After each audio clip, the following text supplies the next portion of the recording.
మము బ్రోవ వచ్చిన గాయత్రివా ఓ శాంభవి నీవు సావిత్రివా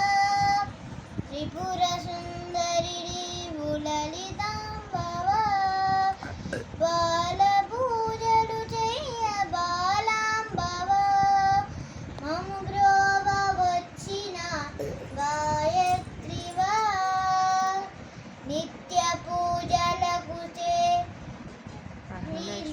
మహాలక్ష్మివే శ్రీహరిని చేరి శ్రీలక్ష్మివై శ్రావణమున నీవు వరలక్ష్మివై అష్టలక్ష్మిగా నీవు నిలసెల్లగా మము బ్రోవ వచ్చిన